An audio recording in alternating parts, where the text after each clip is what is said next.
Nakakarinig ako ng bulungan, yung and then parang it feels like iba-ibang mga boses yon, 'no? And it gives me this type of vibe that this, murmurs 'no, or yung bulungan na yun 'no, has something to do with you. So, it is multiple, yun yung nakuha ko rito. So, mukhang meron ditong pinag-uusapan ka or meron ditong mga energies na kumo-connect sa'yo 'no, na parang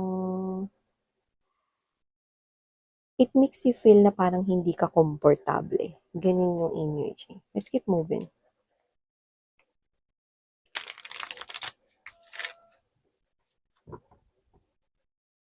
These people could be connected to you since you were young. Baka matagal na silang nasa buhay mo. Yung iba puwedeng family members ito 'no, or relatives pa nga ninyo. Yung iba baka matatagal lang na nasa buhay mo. Yeah, look at that. Four of Cups energy. This is something here that you are thinking. Okay?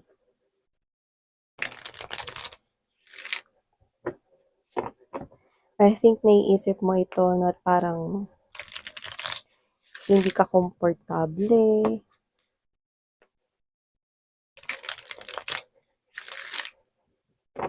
Ayaw mo tong isipin pero hindi mo maiwasan na hindi ito isipin.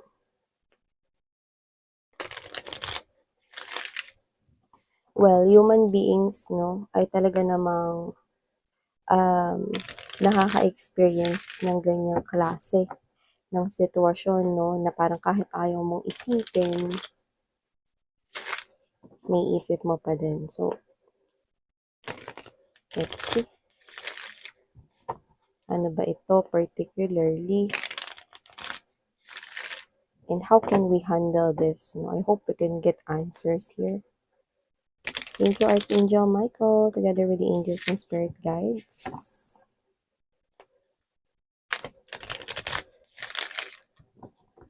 Okay, so let's go ahead and check this out for you, guys.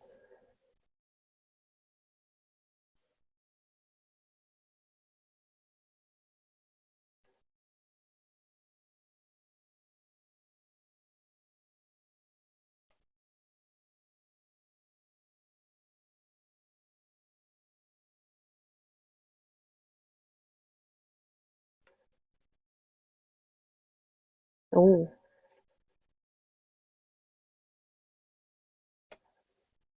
Four of Cups energy right next to the Eight of Swords. And the Four of Cups is at the heart or at the center of your reading.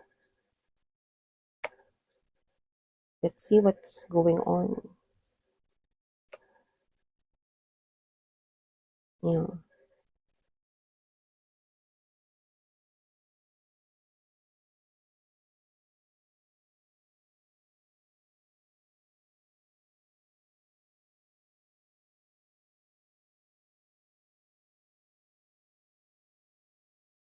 So, hey there mga my loves collective. Thank you so much for always staying here with me in this channel, babe. So, before we start your reading, reminders muna tayo na hindi po ito for everybody. So, just pick up only the messages you think are for you. At kung feel mo na reading na to ay para sa'yo, then this reading might be really for you. And of course, this is timeless as well. Pwedeng tapos na ito, pwedeng nangyayari ngayon sa kasalukuyan, at pwede namang hindi pa at isang prediction sa inyong future. But I must say, that if this is your reading right here, by the way, ako nga po pala si Yan. Welcome new subscribers. At sa mga returning subscribers, thank you so much. Kung hindi niyo pa pala knows, meron pa tayong other channel. The link is down below. Pwede rin kayong tumambay dyan, pero yun nga, just take how this resonates. No, pwede nyo rin panoorin yung mga previous kahit na sobrang tagal na na-upload nung mga video readings, no? If tinatawag kayo ng reading na yon, then you might want to hear them out. Sa inyo mga babes, no, if this is your reading, alam mo something here is upsetting you, no? Parang, parang ito na parang umaga pa lang na parang wag mo kong simulan. Yan, no? Parang ganun yung klase ng energy, no? Wag mo kong simulan umaga pa lang. Something here is bothering you, triggering you. Five of Wands energy, Ace of Swords right here, and there's that Sun. Umaga pa lang mainit na yung ulo mo, no? Or umaga pa lang dito may nagpapainit na ng ulo mo. Yan, no? So, doesn't have to be na ito ay umaga nangyari, pero yung iba literal na ganun. Meron ditong something na pwedeng nangyari or sitwasyon na nagtitrigger sa inyo para react kayo ng ganyan. So, yung iba naman, pwedeng hindi yan umagang literal nangyari, pero pwedeng recently yan nangyari. And every time na may isip mo yan, nakakainis, nakakasira ng mood, nakakasira ng araw, no? Especially pag umaga pa lang nasimulan na yan, 'di ba? So, it doesn't have to be na umaga yan nangyari, pero nakita ko dito na nangyari yan. So, meron ditong pangyayari na posibleng mangyayari pa lamang for others of you, pero nakikita ko na magpapaikot-ikot 'to sa iyong thoughts, 'no? At ito yung klase ng energy na hindi dapat na magstay sa iyong mind, 'no? Kasi nasasakop nito ang energy mo, 'no? Lalo na kung umaga pa lang, ganito na yung energy mo, 'no? Nagpa-fluctuate, bumababa, 'no? Naglo-low yung iyong energy right here, 'no? Tapos naiinis ka, nabibwisit ka na 'pag naaalala mo yun, 'no? So, parang whatever the case may be, I'm seeing you right here na ayaw mo tong sitwasyon na to pero nandito ka. Yan, no? So, yung iba, pwedeng you're dealing here with multiple energies no, na nakakabwisit. Yeah, multiple energies, no, more than one ito, no. So, may mga sumisira na ng araw ninyo, baka kapitbahay, no, na walang ginawa kundi pagtsismisan yung buhay mo. Pwede rin dito nakuha ko rito yung mga family members na paulit-ulit kang pinipressure, no, pero hindi pinagmumukhang obvious, no. At meron din dito energy na kahit sino naman yan, pwedeng coworker nakakabwisit, no, umaga pa lang na imbierna ka na sa kanya. Puwede rin naman na kahit na sino, puwede rin na person mo 'no, nakakainis umaga pa lang 'no, sinisimulan ka na 'no, ang daming mga sinasabing wala sa hulog. In short, may mga nagti-trigger dito sa inyo 'no, pero yung iba posibleng ex-person niyo rin 'yan 'no, na nakakabwisit. 'Pag naalala mo nabibwisit ka 'no. So whatever the case may be, meron ditong pangyayari na naaalala mo, puwedeng literal na umaga nangyari or tapos na nangyari yun pero naiisip mo at 'pag naiisip mo nakakainis, 'di ba? So whatever the case may be, nakikita ko rito. So yung iba sa kanila, may energy ako nakikita that with this King of Pentacles in reverse right here and there's this Ten of Swords, yung mga mostly na tinataglay na commonalities or pagkakapareho ng mga energies na yan na kumukonek sa'yo rito no, in negative manner, nakita ko rito na sila yung mga energy na pa-victimize. Alam mo yung pa-victimize, no? Pa-victimize yung tawag ko dun sa mga energy na kunwari, meron silang mga faults, may mga mistakes sila, no? Pero pagmumukhain nila na mas malala yung sa'yo. Nobody's perfect, isn't it? But when you encounter victimized or pa-victim na mga people, yun yung klase ng mga people rito na ibabato nila sa'yo, no? Yung ganito, yung parang, ano, ako na lang palagi, yan, no? Pero yung totoo, parang ikaw sa sarili mo, no? Parang, alam mo na kumikilos ka rin, no? Alam mo rin na may ginagawa ka, no? Pero ba't ganun, no? Sila yung parang binabato pa nila sa'yo rito na, kung ikukumpara sila sa'yo 'no, mas malala ka daw. Parang gano'n yung energy ng pa-victimize. So, kaya nati-trigger ka rito sa mga tao na 'to kasi ganyan sila, parang ako na lang palagi, ako na lang nag-aasikaso rito 'no. Pero kung titingnan mo 'no, kung iisipin mong mabuti 'yan 'no, kung hihimay-himayin mo 'yun 'no, hindi lang siya yung kumikilos about that situation 'no, mas higit ka pa ngang kumikilos para sa iba sa inyo 'no, but you keep your mouth shut because you do not want to tell all of the things that you have done, 'di ba? Hindi naman kasi kailangan banggitin at ipaglaban dahil obvious naman na ikaw yung mas nakakalamang pero dahil mga pa-victim itong mga kakonek mo rito or mga kadil mo rito, no, pinagmumukha nila rito na mas kumikilos sila, no, or mas malala ka, no, in terms of wala kang naambag, kind of thing, 'no, gano'n 'yun, 'no. Pero once na magsalita ka, once na sabihin mo ito 'no, babaliktad dito yung lahat 'no, mapapahiya sila rito. Pero hindi mo pinipili yung gano'n. Bakit? Because you do not want 'no, una sa lahat, you do not want other people here na mapahiya, okey? So, parang ikaw 'to na parang there's that roar na parang gusto mo, alam mo yung roar, 'di ba, ng isang leon, 'di ba, parang gusto mo rito na parang sometimes 'pag buwisit na buwisit ka na gusto mong sabihin, "Ah, talaga ba? Gusto mo isa-isahin ko rito lahat ng mga nagawa ko rito para masabi mo 'no, na blah, blah, blah, blah, blah, blah." 'Yan, 'di ba? Gustong-gusto mo 'yun na parang minsan gawin 'pag nati-trigger ka na pero you keep your calm inside you. Hindi dapat maging ganito. Why? Kasi ayaw mong bumaba sa level nila. Ayaw mo na ipantay yung sarili mo sa ugali nila kasi when you do that, okay, kasi no need naman na ipaalam mo sa kanila, alam nila yon. Kaya ka nga nila ginaganyan. Kasi alam nila yun eh, na mas marami kang ginawa compared sa kanila. It's just that they keep on comparing themselves to you and they cannot accept that, 'di ba? But these people keep on triggering you and you keep on remembering no, their actions, their negative behaviors, diba? So I do pick up that these people right here, no, is someone triggering you, Four of Cups energy. You keep on thinking about the situation here, no? Umaga pa lang, sinisimula na ako nito. Inhale, exhale, no? Parang ikaw 'to na pinipilit mo 'wag kang magalit, 'no? Pinipilit mo rito 'wag maapektuhan yung mood mo kasi yung iba sa inyo, karamihan sa inyo, umaga pa lang 'pag hindi na maganda yung mood mo nagtutuloy-tuloy-tuloy na yun hanggang sa makauwi ka, 'di ba? At alam naman natin na kapag nag-stay ka sa ganyang klase ng sitwasyon na maa-attract mo rito yung same na vibe. Kasi yun yung binubuga mo eh. So if you feel upset umaga pa lang, you feel triggered umaga pa lang, then you will keep on attracting, no, sa buong araw yung mga nakaka-disappoint, nakaka-frustrate, nakakainis na mga bagay. Kasi yun na yung binubuga mo na energy. Okay? So you need to Four of Swords energy right here and there's the Three of Cups. You need to divert your energy, no? Alam mo, lagi ko sinasabi, ang mind natin, yung utak natin, yung brain natin, no, is para yung malaking USB, no, para yung external drive, no, na higit pa sa 1 terabyte, 2 terabytes, no. Yan ay isang malaking memory na parang USB, 'di ba? So, diyan nagpo-project lahat ng mga memories, no? Syongit man na memories, magagandang memories, no? Mga saktong tamang memories lang, no? Lahat nandiyan diyan, naka-stored, no?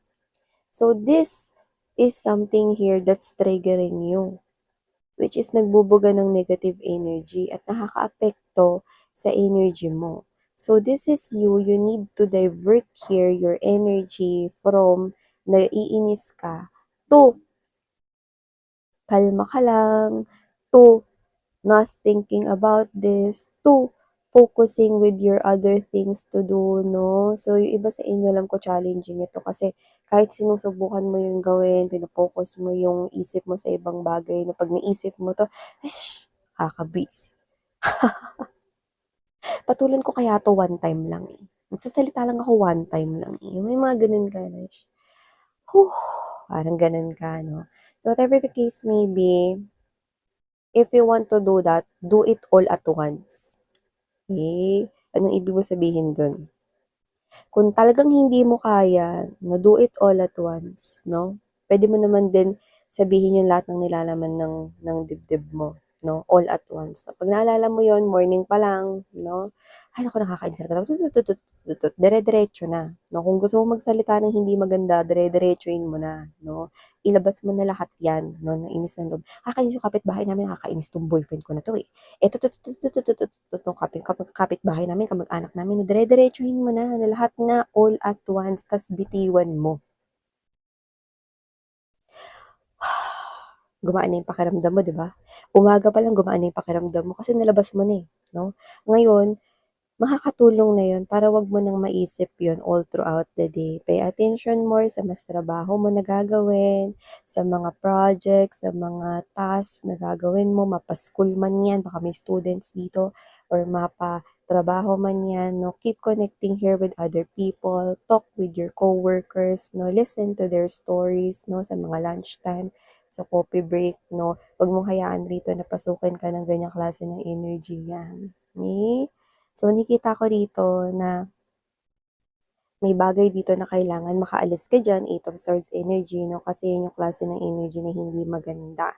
Nakakaharang yan rito sa mga blessings at magagandang posibleng mangyari sa'yo sa loob ng isang araw. Di ba sa loob nga ng isang minuto, ang dami na nangyari, di ba? Dumating yung Lazada, dumating yung Shopee, no, ta's tinawag ka ng nanay mo, no, sa loob ng isang minuto, no, yung bawat segundong pumapatak na yun, ang dami na nangyayari, no. So, dito, mas maganda na mas ma-attract mo yung mga magagandang sitwasyon at pangyayari. Ma-experience mo yung mga magagandang bagay na yun sa loob ng mga natitirang oras, no, sa loob ng isang araw, no, kaysa mag-stay ka sa kakaisip dito sa bagay na to na hindi mo naman dapat na pagtuunan ng pansin buong araw.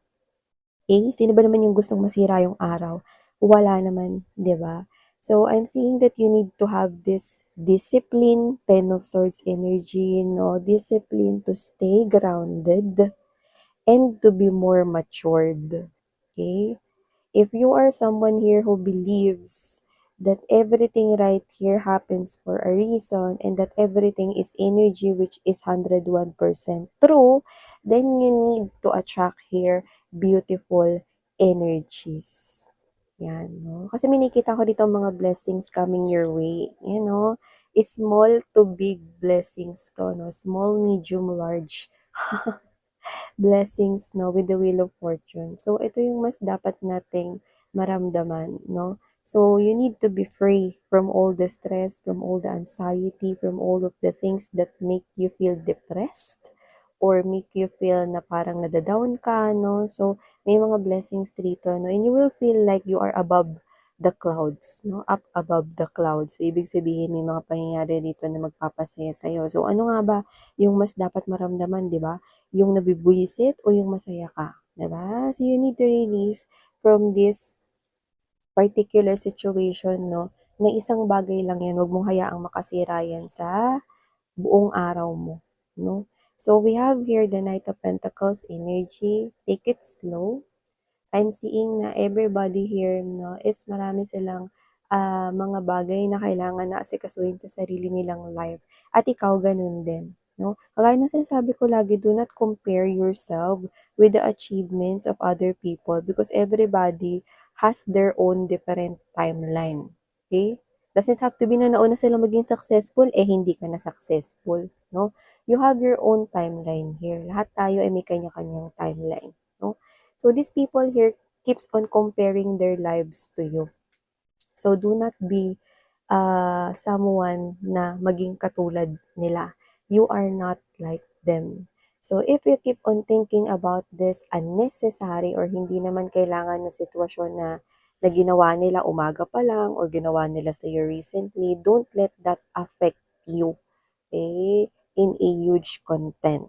Do not let that specific unnecessary situation na magpaikot-ikot sa mindset mo rito because that will block the blessings that I'm talking about earlier, no? Na blessings yan para sa'yo. So guard yourself from these people right here. Nine of Wands energy. You could be seeing right here a lot of number nines. By the way, nine is number that indicates that you need to end here something in order for your manifestations to happen accordingly to whatever it is that you're planning in your vision.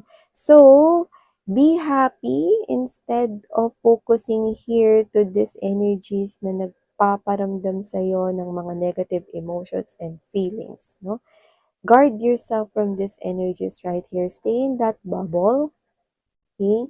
In focusing here in your own things na kailangan mong gawin with your life. Focus on the things that make you happy.